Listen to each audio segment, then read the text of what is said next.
Olá, está no ar o TV Câmara Entrevista. No programa de hoje, o nosso assunto será o Julho Amarelo. A partir de agora, vamos conversar sobre esse mês de conscientização sobre o tratamento das hepatites virais e também iremos abordar por aqui um diagnóstico precoce sobre o câncer ósseo. E para falar sobre esse assunto, estamos recebendo nos estúdios da TV Câmara o doutor André Lutz, ele que é oncologista clínico na Santa Casa aqui em Porto Alegre. Olá, doutor André, seja muito bem-vindo ao nosso programa. Obrigado. Muito prazer aqui estar com vocês e quero agradecer justamente o convite. Vamos esclarecer um pouquinho sobre tumores de cabeça e pescoço, que também são uma das importantes formas de diagnóstico e prevenção, minimizando aí um problema bastante importante no nosso meio. Perfeito. Também participa hoje aqui nos estúdios da TV Câmara o doutor Eduardo Emerim, ele que é médico hepatologista da Secretaria Municipal de Saúde. Então, doutor Emerim, seja muito bem-vindo ao TV Câmara Entrevista. Muito obrigado. Em primeiro lugar, então, agradecer a esse convite honroso de mais uma vez estar ocupando esse espaço aqui, cumprimentar a todos que estão nos assistindo e trazer, então, informações novas e informações do plano municipal para a erradicação das hepatites virais com problema de saúde pública. Isso é uma das metas mais importantes do mundo atualmente. Eu começo, obviamente, saudando a presença dos nossos especiais convidados e, de imediato, eu quero pedir para o Dr. Lutz nos explicar quais os tipos de câncer ósseos e também como ter acesso e como se prevenir, como identificar os primeiros sintomas dessa doença. Perfeito. Os tumores, a gente vai abordar um pouco mais de cabeça e pescoço, sendo que os tumores mais prevalentes nesta região são de boca, que tem a maior prevalência, e é interessante que a boca é um lugar onde a gente tem fácil acesso até pela odontologia. Temos tumores também de laringe e faringe, que são as porções iniciais do pescoço, tumores de esôfago, tumores de tireoide, que são também um outro tipo de doença. Todos juntos são doenças diferentes, mas eles se abrigam na mesma região, que é a localização anatômica da cabeça e pescoço. Isso junto também com a nasofaringe, que tem um outro perfil epidemiológico de pacientes, podendo tu ter invasões de diferentes tipos e diferentes tipos de lesões nesse segmento. Ao todo, somando todos esses tumores, chegamos a ter uns 36 mil novos diagnósticos por ano em termos de Brasil, sendo quase 20 mil óbitos também por ano, somente dessa causa de patologia. Uhum. E como identificar os primeiros sintomas dessa doença, pegando, por exemplo, o câncer de pescoço? Pois então, sintomas vão ser principalmente com lesões orais, então lesões que a gente consegue ver. Ali a gente tem tanto leucoplasias, que são manchas um pouco mais esbranquiçadas, como eritroplasias, manchas avermelhadas. Dor é uma coisa importante, não uma dor de garganta normal, mas que ela fique recidivante ao longo do tempo.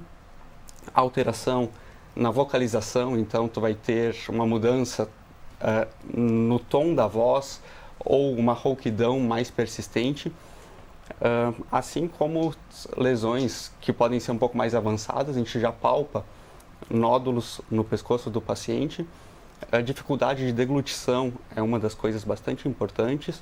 Alterações tanto na respiração, então são sintomas que muitas vezes a gente não presta atenção e isto passa muitas vezes ao longo do tempo sem a devida atenção. Lesões orais, elas são comuns de existirem, elas duram em torno de uma semana e tendem a cicatrizar. Então, uma lesão que está demorando muito tempo para cicatrizar é um fator de alerta para a gente. E doutor Emerim, agora para a gente começar também o nosso bate-papo com o senhor, quais são os tipos já conhecidos de hepatites virais e como elas aparecem, quais os primeiros sinais da doença? Então, a gente pode dividir os tipos de hepatites virais naquelas hepatites que são do fígado, né? E as hepatites transinfecciosas, e agora então o exemplo mais clássico é o vírus da Covid-19, o coronavírus, que pode também provocar uma alteração hepática. Então, os vírus das hepatites mesmo são por letras de A até E, A, B, C, D e E, sendo as 3 mais importantes, as 3 primeiras, que é A, B e C, né? A hepatite D a gente não tem aqui na região sul, porque precisa do vírus B e é da região amazônica. E a hepatite E, dificilmente as pessoas falam, mas é uma hepatite que normalmente não cronifica, a não ser em pessoas com comprometimento do sistema imunológico. E a hepatite A da mesma forma, essa nunca cronifica, né? Uma hepatite de transmissão, a A e a E, por água e alimentos contaminados, que a gente chama de transmissão fecal-oral. E as hepatites que realmente são um grande problema de saúde pública e que vão inclusive estar relacionados com doenças, com câncer, não só de fígado, mas câncer em outros lugares também do corpo, que são as hepatites B e C, né? Então a hepatite B que pode cronificar, aí em adultos em até 5%, e a C, que é o maior problema de saúde pública, digamos assim, do mundo e do Brasil, que cronifica em 70% a 80% das vezes.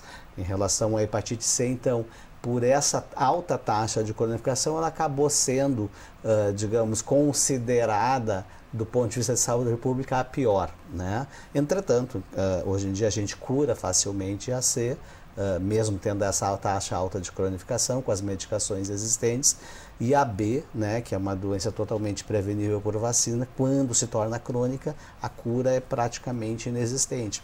Acaba que as pessoas que têm o vírus B da forma crônica dificilmente vão se livrar dele. Semelhança do que acontece com o vírus do HIV, né? Embora ainda exista um percentual mínimo de cura, a maior parte dessas pessoas vão conviver com o vírus e vão ter que tomar muitas vezes remédio para sempre.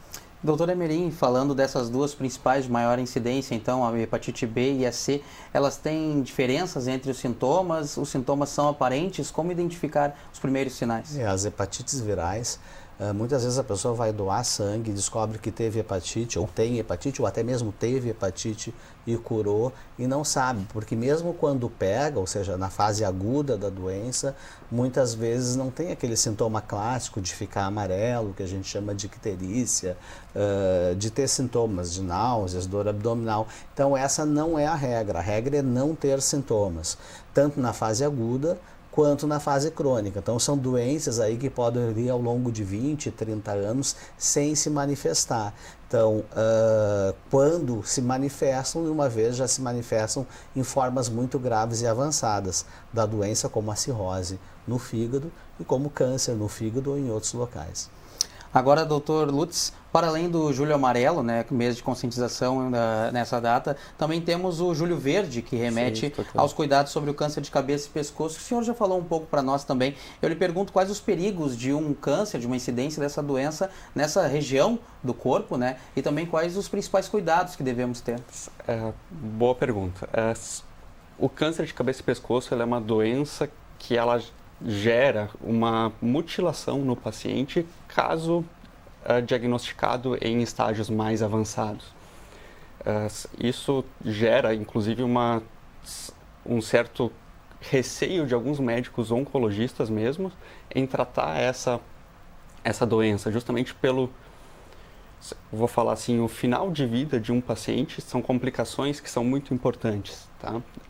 A gente tem deglutição, tem a fala, tem a respiração, tem toda a expressão facial, toda numa mesma região, que é a cabeça e pescoço. Então, não incomumente, a gente tem um paciente com traqueostomia e com uma sonda alimentar, que isso já, em termos sociais, já difere o paciente muito de um outro paciente tratando uma outra doença, por exemplo, um câncer de mama ou um câncer de próstata, que não aparece tanto para o resto da população. São efeitos radicais e bastante aparentes. Exato.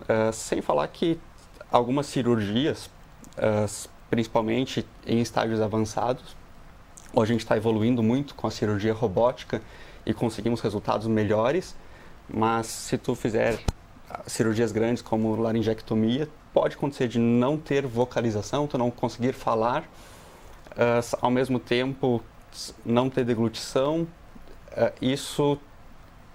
o próprio fato de engolir, por exemplo, a saliva, é uma coisa importante. Os pacientes muitas vezes precisam ficar tendo meios diversos para reduzir a salivação, então isso é bastante impactante. Reduzir esses casos, eles se tornam fundamentais. Então, investimento em medidas de prevenção, eles se tornam fundamentais para tu evitar chegar em estágios avançados, em estágios que a gente não tenha mais como agir com esses pacientes, a não ser tendo intervenções que muitas vezes vão trazer um prejuízo para a qualidade de vida daquele paciente muito grande. Doutor, o senhor fala em prevenção, né? A prevenção é muito importante. Quando o senhor cita prevenção, quais os meios de se prevenir a chegada de um estágio mais avançado ou de encontrar um diagnóstico precoce, se é que existe antes, como funciona? Para tudo tem esse diagnóstico precoce, né? Então a gente precisa justamente conhecer a doença. Com certeza existe uma conscientização muito maior, como eu citei, do câncer de próstata, câncer de mama, onde a gente tem datas específicas, que é o Outubro Rosa, o Novembro Azul, e agora estamos com o Julho Verde, que é justamente para trazer isto para a população e trazer junto medidas de prevenção e cuidado nesta parte. Oficialmente foi agora decretado como o mês oficial da prevenção do câncer de cabeça e pescoço neste ano, e isso é um bom ganho para nós em termos de saúde pública também.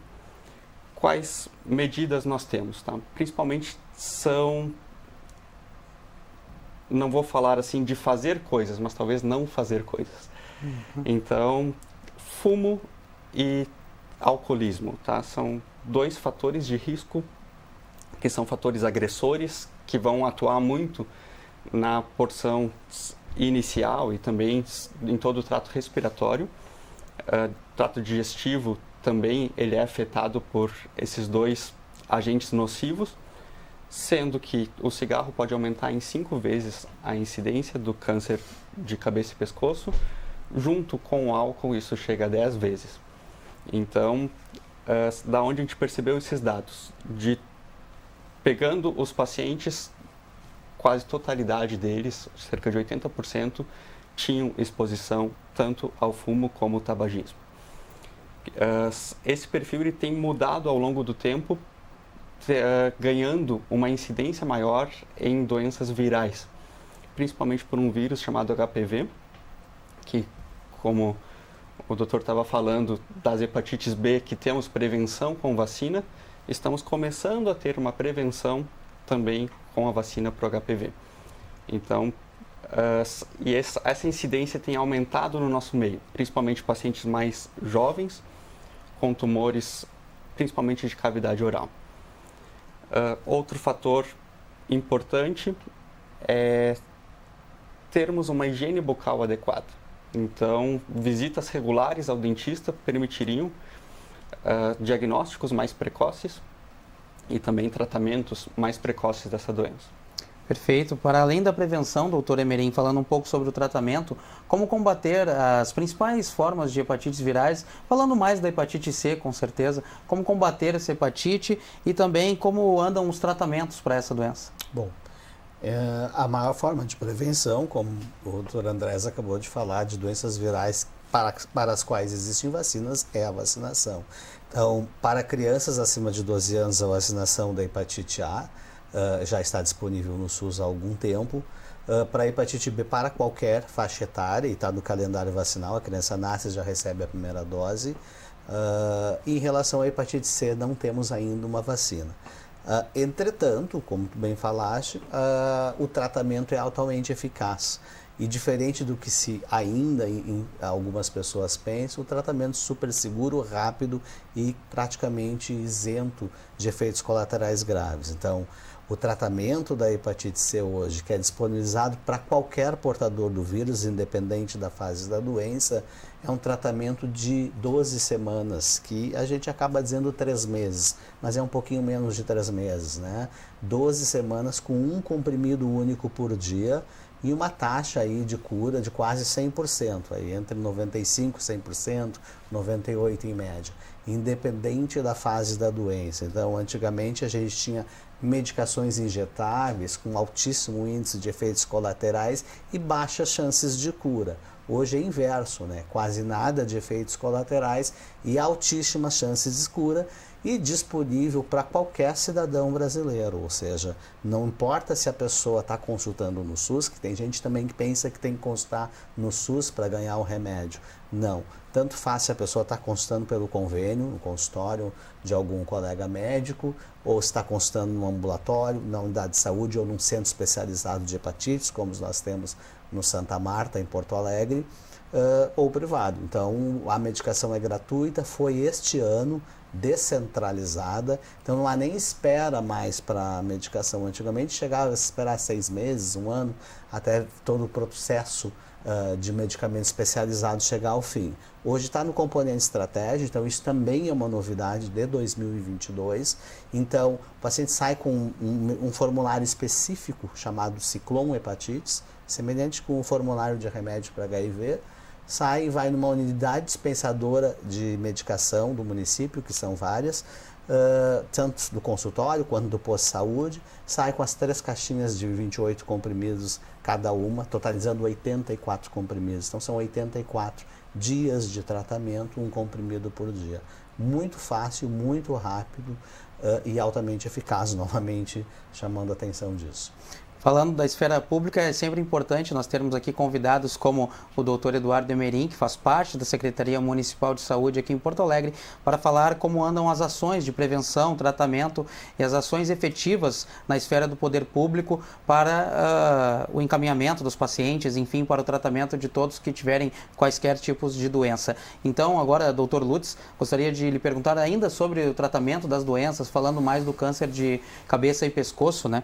Gostaria que o senhor dissesse em números, se existem estudos que comprovam, e eu imagino que sim, que comprovam o quão importante é o diagnóstico precoce, o tamanho da redução e o aumento nas chances de cura com o diagnóstico precoce do câncer de cabeça e pescoço. Perfeito.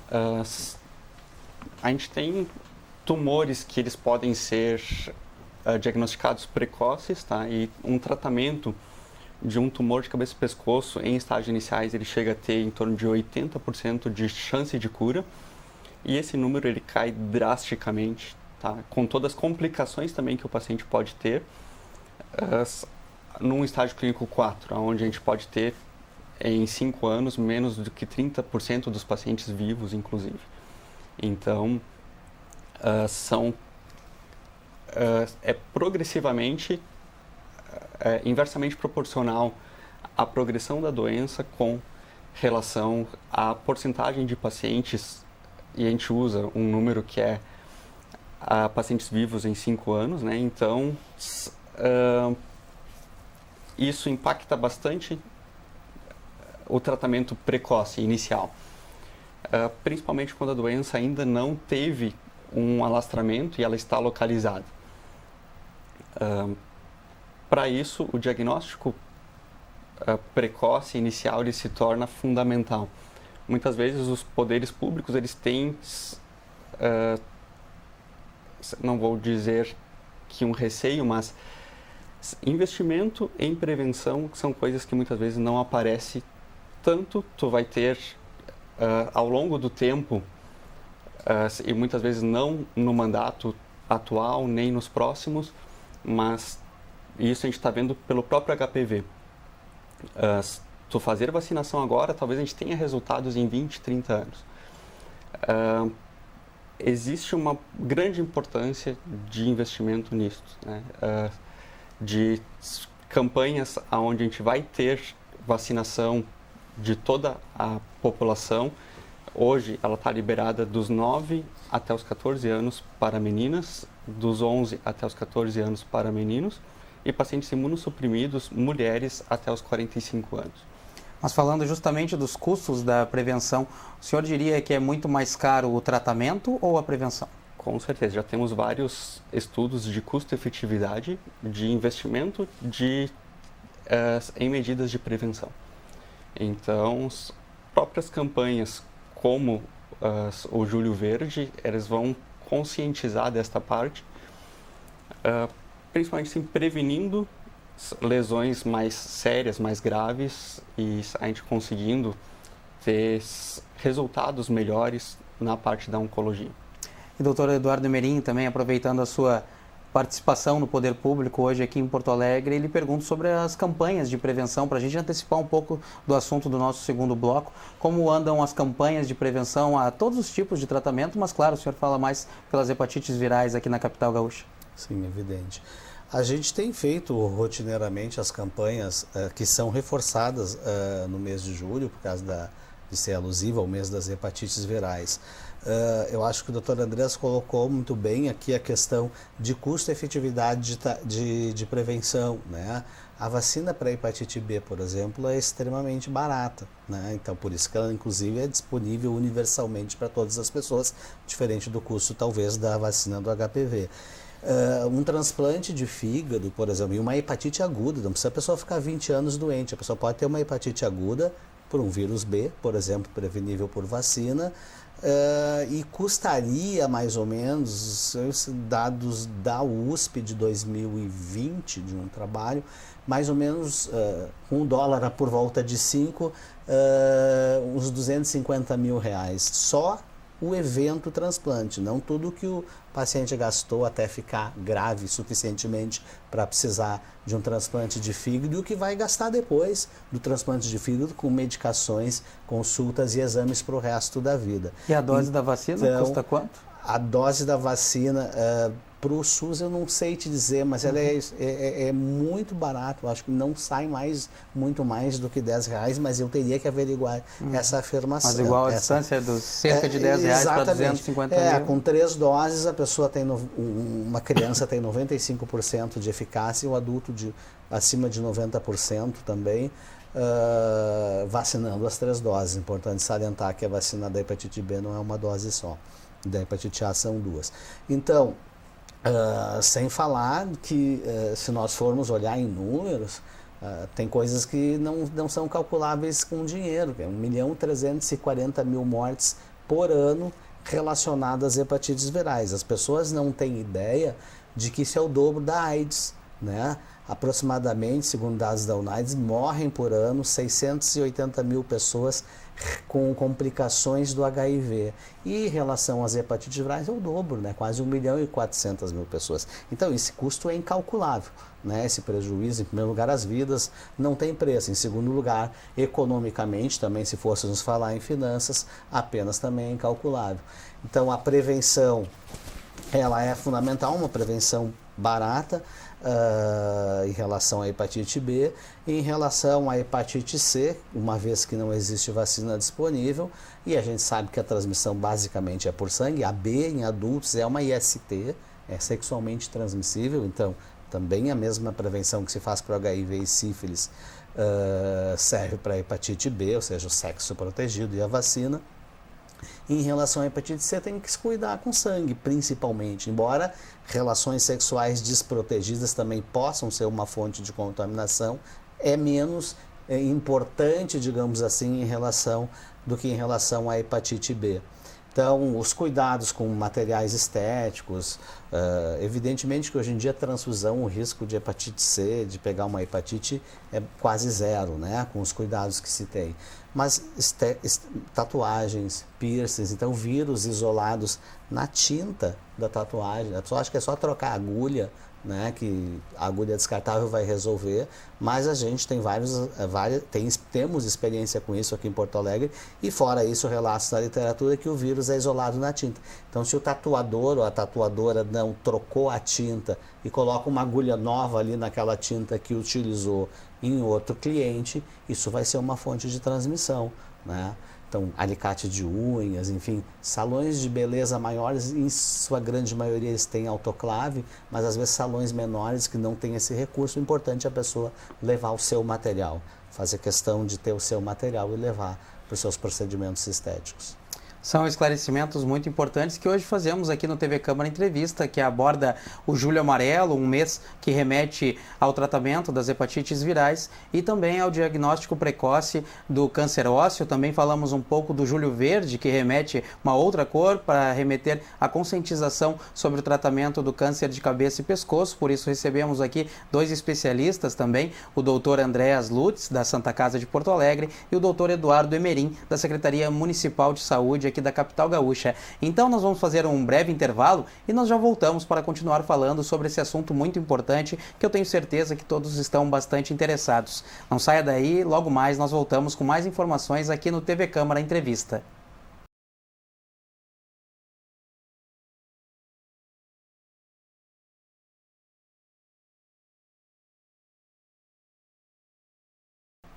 Estamos de volta com o nosso TV Câmara Entrevista, que hoje aborda o Julho Amarelo, que fala do tratamento das hepatites virais e também da importância de um diagnóstico precoce do câncer ósseo. Também falamos um pouco do Julho Verde, que trata do câncer de cabeça e pescoço aqui. Por isso recebemos 2 especialistas hoje ao nosso lado aqui nos estúdios da TV Câmara, o Dr. Andréas Lutz, ele que é oncologista clínico na Santa Casa de Porto Alegre, e também o Dr. Eduardo Emerim, membro da Secretaria Municipal de Saúde, médico e patologista aqui, nosso representante também do Poder Público aqui da capital gaúcha, para nos tirar muitas dúvidas sobre as ações que a Prefeitura vem encaminhando. Agora, doutor Lutz, falando um pouco dos investimentos em prevenção, que o senhor já nos falava no primeiro bloco, eu lhe pergunto sobre os investimentos tecnológicos necessários, não somente na prevenção, mas imagino que principalmente no tratamento dessas doenças, já que exigem muitos recursos. Com certeza. O câncer de cabeça e pescoço ele é tratado principalmente cirurgicamente nos estágios iniciais, então tu tenta fazer uma excisão completa da lesão com as margens livres, e aí entram cada vez técnicas mais elaboradas, e a gente tem que citar assim a cirurgia robótica como sendo um diferencial hoje em dia em tu chegar em lesões mais distantes com menos danos aos tecidos e preservando a função dos órgãos. A gente sabe que uma cirurgia robótica não é somente um investimento no robô, que é uma das coisas muito caras em termos financeiros, o hospital tem que arcar com isso, e não existem muitos estudos que mostrem ainda um benefício do uso do robô em termos à técnica convencional. Isso não falando para a cirurgia de cabeça e pescoço, que ela é uma cirurgia completamente delicada que precisa, mas para outros tipos cirúrgicos. Então, para uma instituição, para um hospital, sai muito caro o investimento numa tecnologia que vai trazer, sim, melhores resultados em termos estéticos, em termos de preservação de função, em termos de ser minimamente invasivo. E esse é o principal objetivo, é tu causar menos dano nas lesões e, com certeza, tu acaba operando melhor o paciente. Fora o custo do equipamento, existe toda a formação do médico. Então, leva tempo para a gente ter um profissional que ele se garanta, não, eu opero melhor com o robô do que manualmente. Então, a gente ainda não chegou nesse tipo de formação, mas estamos avançando muito rápido. Acredito que a cirurgia robótica vai se tornar, nos próximos 5, 10 anos, uma referência para a maior parte das áreas.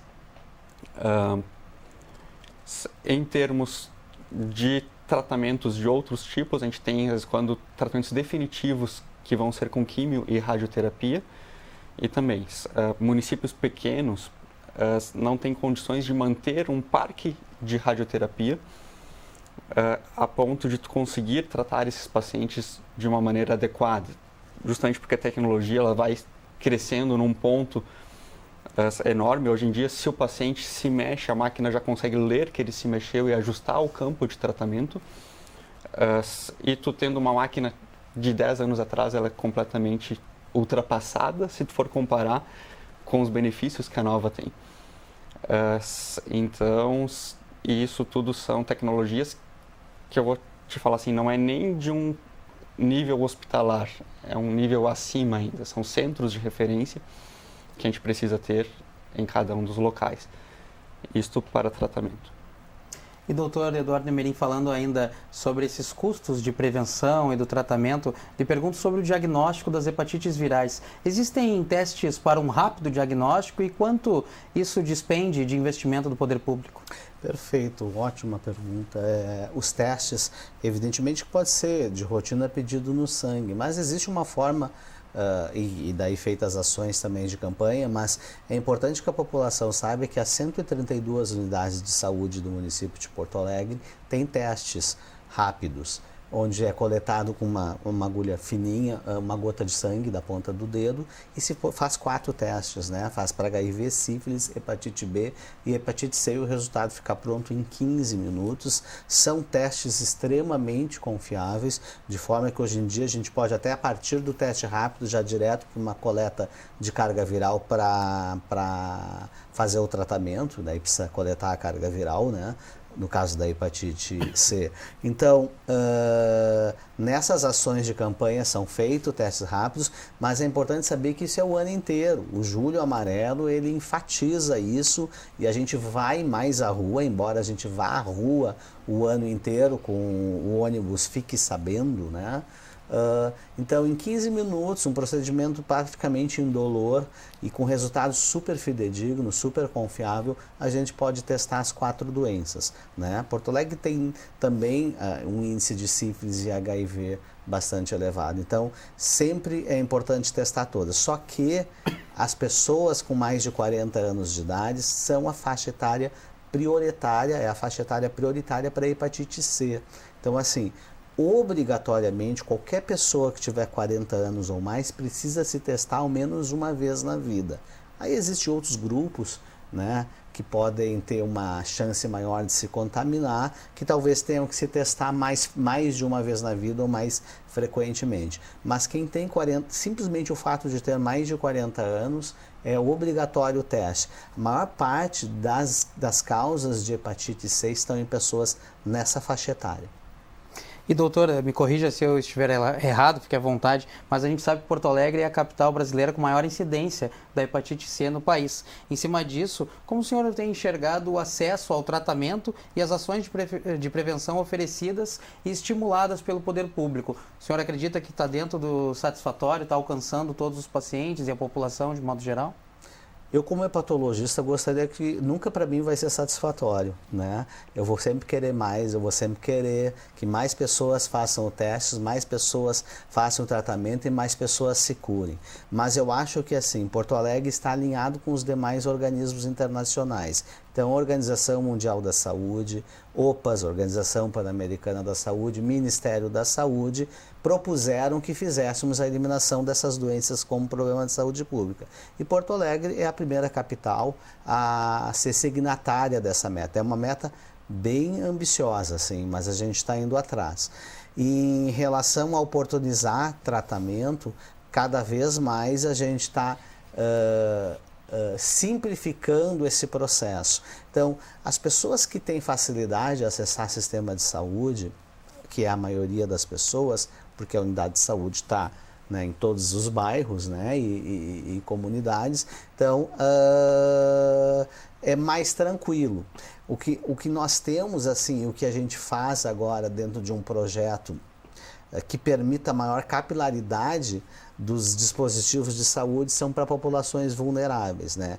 Então, fizemos um projeto que iniciou em fevereiro, dentro dos presídios de Porto Alegre, já testamos todo o Madre Pelletier, todo o Instituto Psiquiátrico Forense, quase 80% da penitenciária de Porto Alegre, que é aquela penitenciária 9, e aproximadamente 20% do antigo presídio central, hoje cadeia pública de Porto Alegre. E nesse processo de testagem, a gente está testando, coletando exames nesta oportunidade e levando em menos de um mês a medicação para dentro. A ideia é erradicar a hepatite C nesses grupos de maior vulnerabilidade. porque também são grupos onde se concentra maior parte da epidemia. Por exemplo, pessoas privadas de liberdade têm 40 vezes mais chance de ter hepatite C, né? Moradores, pessoas em situação de rua, hoje fizemos uma testagem hoje de manhã, e a gente está encontrando números assim muito expressivos. A média nacional de prevalência de hepatite C no Brasil, óbvio, nacional, é 0,7, né? Em Porto Alegre é 1,5 a 2, é mais do que o dobro da nacional. E nesses grupos pode ser muito maior. A gente testamos em alguns centros sociais que vão pessoas em situação de rua, ou restaurantes populares, ou em abrigos, e a gente está encontrando 15%. 15% e 20%. Então a gente está criando programas para estruturar a vinculação, porque, Matheus, testar se faz há muito tempo. O grande, digamos assim, pulo do gato do programa Teste e Trate, dessa estratégia de eliminação das hepatites em Porto Alegre, é testar e linkar o tratamento.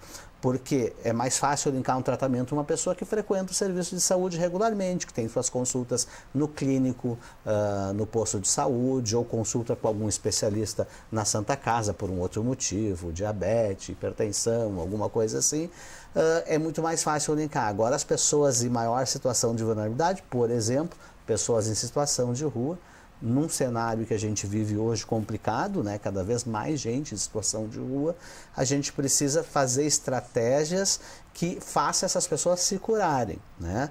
Lembrando que a hepatite C não causa só doença no fígado. As pessoas que têm hepatite C vão morrer mais de infarto, vão morrer mais de AVC, derrame cerebral, vão ter diabetes. Diabetes é causado pelo vírus C. Então, quem está nos ouvindo e for portador de diabetes, independente da faixa etária, deve exigir que seja feito o teste na sua unidade de saúde, porque essas pessoas têm mais... A diabetes, o vírus C causa diabetes. Então, assim, a prevalência é muito alta nesse grupo também. Doutor, são sempre avisos muito importantes e informações que devemos sempre levar em consideração, ainda mais vindo de especialistas que participam aqui do nosso programa. Agora, doutor Lutz, ainda falando sobre o acesso ao tratamento via poder público. Eu lhe pergunto, já que pelas pesquisas que nós fizemos, o câncer ósseo, ele representa menos de 2% das chamadas patologias oncológicas. Mesmo assim, são mais de 2.500 casos todos os anos, somente no Brasil. Então, em cima disso, como o senhor anda enxergando o cenário de acesso ao tratamento via SUS, seja na Santa Casa ou de maneira geral também no país? A parte importante de tudo isso é termos o diagnóstico, tá? E não só um diagnóstico muitas vezes por imagem, mas anatomopatológico. Tumores ósseos, como você estava falando, são tumores raros e que precisam de um diagnóstico muito especializado. Precisa de um traumatologista que faça uma biópsia óssea. Isso a gente não consegue também em qualquer unidade. Acaba que esse paciente chega para nós e não são também todos traumatologistas que vão fazer a biópsia óssea. Vão ser traumatologistas especializados em tumores ósseos. Então, o acesso a isso fica complicado, principalmente em cidades um pouco menores. A gente tem ambulatórios de referência que conseguem captar esses pacientes, mas acabam chegando muitas vezes um pouco mais tarde para diagnóstico. Se tratando principalmente de tumores ósseos, a gente tem dois tipos deles. Tem os tumores secundários, que são implantes de outras doenças. Então, eu posso ter um tumor de mama ou de pulmão que teve um implante ósseo, e a gente não está se tratando de uma doença óssea primária. E temos também os tumores que são originados nos ossos, que são principalmente sarcomas. Este sim.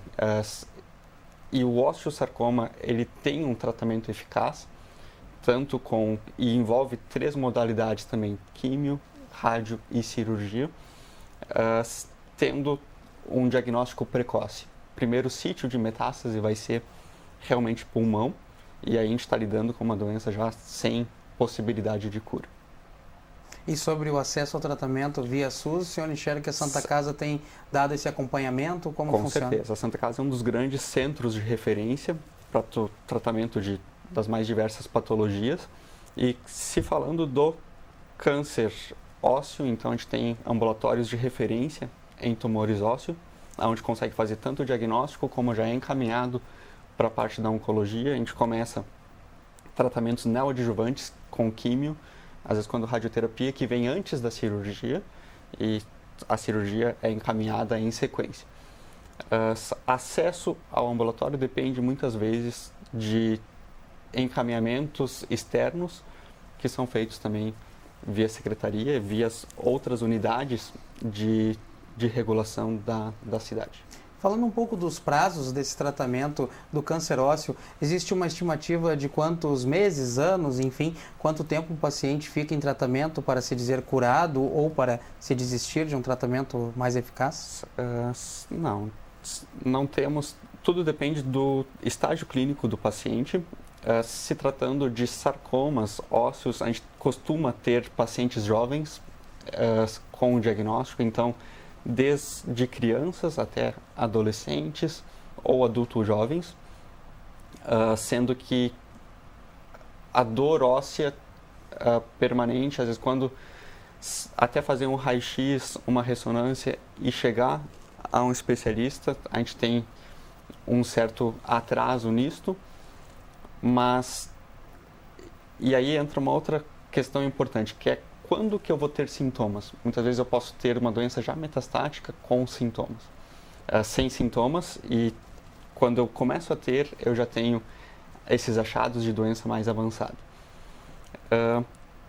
O comportamento da doença varia também em cada tipo de pessoa,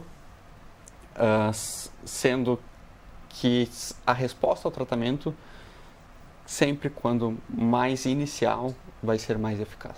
Dr. Lutz, há pouco o Dr. Emerim falava da correlação da hepatites virais, hepatite tipo C e outras hepatites virais com a diabetes, né, causada pelo vírus C. Lhe pergunto se existe um costume maior, uma rotina de doenças que venham acompanhadas do câncer ósseo.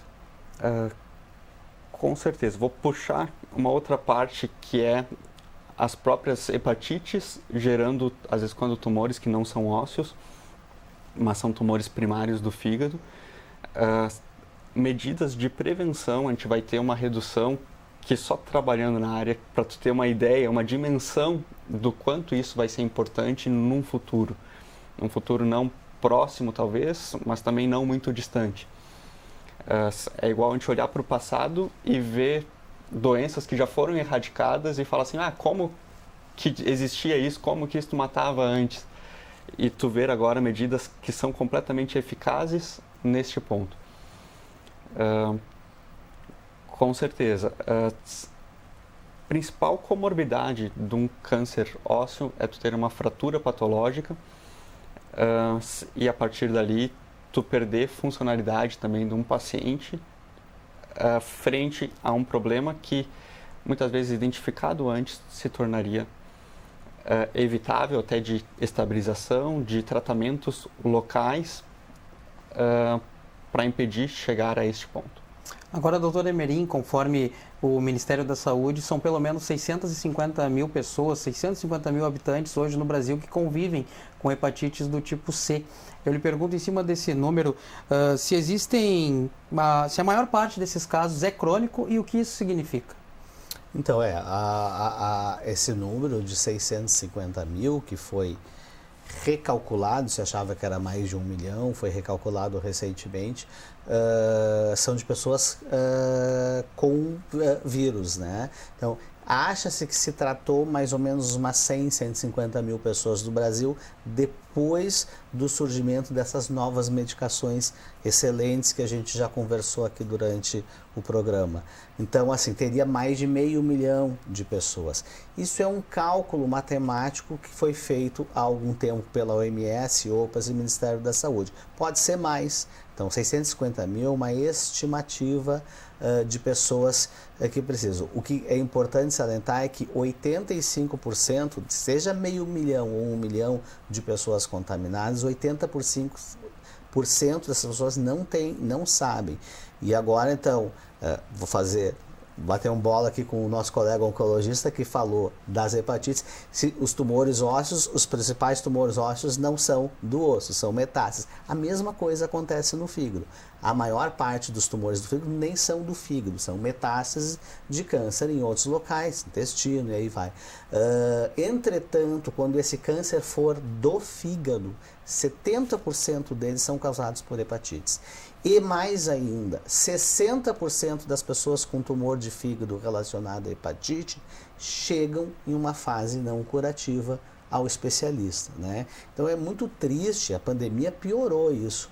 É muito triste a gente ver às vezes, porque como a hepatite C de quem tem mais de 40 anos, não é incomum a gente ver a pessoa assim, se preparando para curtir uma aposentadoria ou recém se aposentando aí na faixa dos 60, 60 e poucos anos, tá bem curtindo a sua aposentadoria, trabalhando até há pouco tempo, e aí vai fazer um exame ou por uma outra coisa, outro sintoma qualquer, faz uma ecografia e tem tumores de 15, 20 centímetros no fígado. Isso é uma falha do sistema. Isso é uma falha do sistema. Essa pessoa que tem 60 anos, faz 20 anos que devia ter feito o teste para hepatite C, né, que ela tinha que ter feito com 40 anos. Não que as outras pessoas não devam fazer, mas então assim, é uma falha as pessoas não fazerem o teste e fazer um diagnóstico antes de morrerem, por exemplo, por um câncer de fígado, que tem um nome, que é o carcinoma hepatocelular, relacionado às hepatites virais e outras causas de doença do fígado, mas as principais são as hepatites. Agora, doutor Lourdes, para a gente começar a encaminhar o encerramento do nosso programa, qual recado o senhor poderia deixar sobre a importância de fazer exames e também de se preocupar e ficar atento aos primeiros sinais de um câncer ósseo e também de se prevenir, já que o senhor falou que tem correlação com o alcoolismo e também o fumo? Com certeza. Se a gente pegar um perfil epidemiológico dos nossos pacientes, a gente está lidando com 6 vezes mais homens, e homens numa média de idade acima dos 40 anos, quase sempre tabagistas e etilistas, e isso é uma cultura da nossa sociedade. Muitas vezes, se você estiver em um ambiente em que você não bebe, você acaba sendo uma exceção, não uma regra. E justamente deixar de ter dependências químicas pelo cigarro e pelo álcool, muitas vezes se torna muito difícil justamente por o meio que essas pessoas acabam vivendo. Então, costumo dizer, tem que partir do paciente querer se tratar. Então, ele quer deixar o tabagismo, ele não compra o cigarro, e ele não vai ter em casa. Mas se alguém oferece para ele, isso se torna um principal fator de recaída.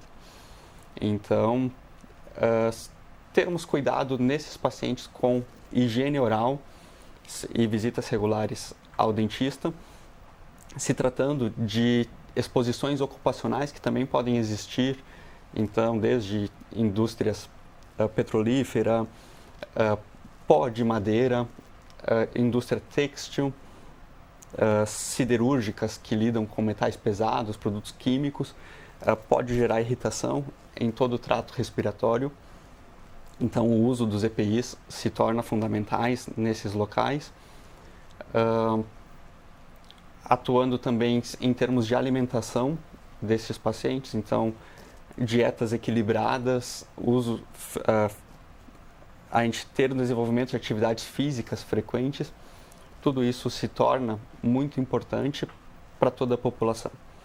Então, ficar atento a lesões orais, a problemas de deglutição, problemas respiratórios como tosse, irritações de qualquer tipo, e buscar justamente uma assistência médica justamente para prevenir esses fatores.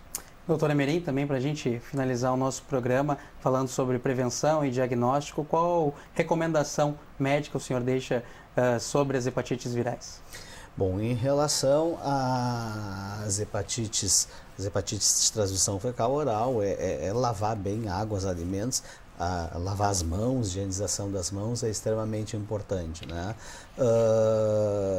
Alimentos cozidos também, às vezes a gente acha que as hepatites só vai pegar naquela comunidade periférica com o valão aberto. Não, o vírus da hepatite A é encontrado em alimentos de gente que tem dinheiro para, por exemplo, como ostra.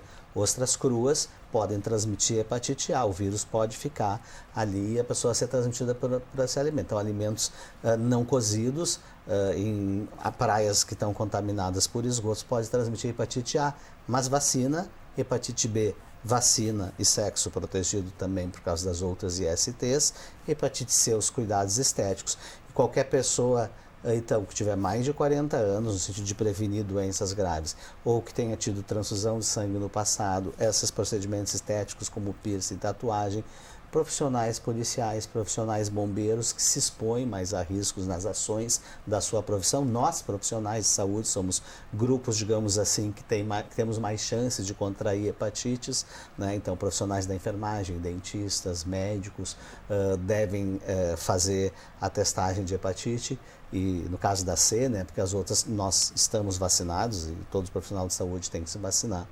Então, assim, a transmissão da hepatite B é vacina, da A vacina para crianças a partir de 12 anos e da hepatite C os cuidados com esses meios de transmissão. Nunca, jamais, como última mensagem aqui, compartilhar tesourinha de unha, alicate de unha, palitinho de cutícula. Isso cada pessoa tem que ser o seu, mesmo dentro da sua própria família, tá? Transmissão de vírus B, às vezes tem comunidades, mãe, irmãos, filhos, irmãos, todos contaminados pela exposição dentro de casa, tá? Então, nunca compartilhar barbeador, alicate de unha, escova de dente, isso cada um tem que ser o seu. Importante reforçar, o doutor Lutz também tem um último recado para o nosso público, por gentileza. E justamente da vacinação, também a gente frisar um pouco a vacinação para o HPV, né? Então vão ser ali crianças antes de se expor a uma atividade sexual, então aí fica o recado para os pais de levarem os filhos para a unidade de vacinação e ela está sendo ofertada pelo Sistema Público de Saúde desde 2014. Então, qualquer unidade de saúde também vai poder orientar e até realizar a vacinação na unidade mesmo. Isso vai impactar no nosso futuro de uma maneira muito expressiva. Tanto as hepatites como os tumores, eles tendem a reduzir. É isso que esperamos. E como os avisos e as recomendações nunca são demais, a gente reforça que a Prefeitura de Porto Alegre, sobre as hepatites virais, vem agindo e realizando uma série de ações para o tratamento e também para o diagnóstico e a checagem de testes rápidos aqui na população da capital gaúcha. Mais informações sobre todas as ações da Secretaria Municipal de Saúde e os testes rápidos para o diagnóstico das hepatites virais, você pode encontrar no site que está aparecendo agora na sua tela, que é prefeitura.poa.br/SMS. Então, com isso, nós vamos nos despedindo da nossa audiência, nosso programa fica por aqui. Hoje a gente tratou no TV Câmara a entrevista do Júlio Amarelo, que fala um pouco do tratamento das hepatites virais e também reforça a importância do diagnóstico do câncer ósseo.